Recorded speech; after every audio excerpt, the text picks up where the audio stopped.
ang dahilan kung bakit mag-trip itong reset button ng main thermostat ng water heater tank at saka yung parts na dapat papalitan.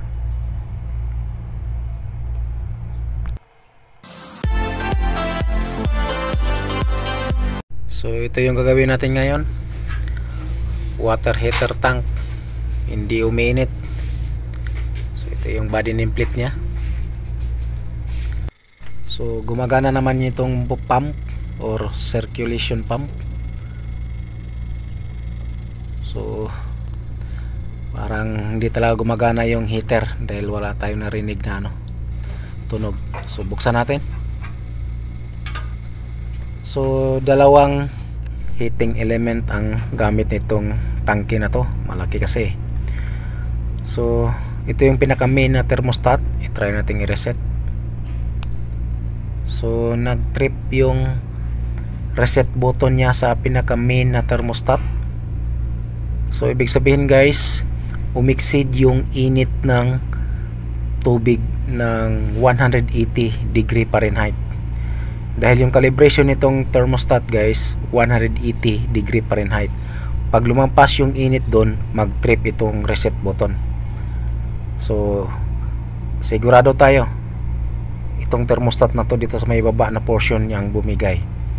Dahil yung connection nito guys ganito. Yung unang gagana na heating element yung sa taas na portion.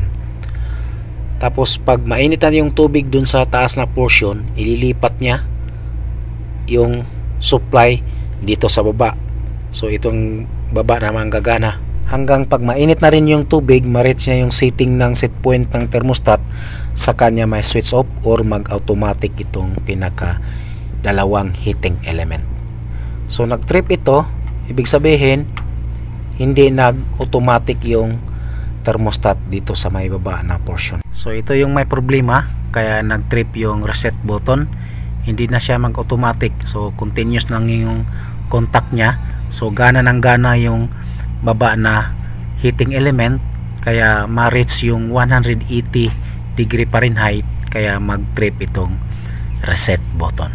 So ang gagawin natin ngayon guys, para magamit yung water heater tank habang wala pa tayong pamalit or nag-aantay pa tayo ng parts, gagawin natin, i-disconnect lang natin itong heating element sa may baba para paglipat ng power supply dito sa may main na thermostat, yun na yung pinaka automatic na posisyon. Dahil nga wala naman siyang sinusupplyan sa baba, ibig sabihin automatic na yun siya. Pag malamig na rin yung tubig sa taas, gagana na naman siya uli para magamit habang nag-aantay pa tayo ng pamalit na bagong thermostat. Okay, so yan yung dahilan kung bakit mag-trip yung reset button. Yung pinaka secondary thermostat ayaw nang mag-automatic.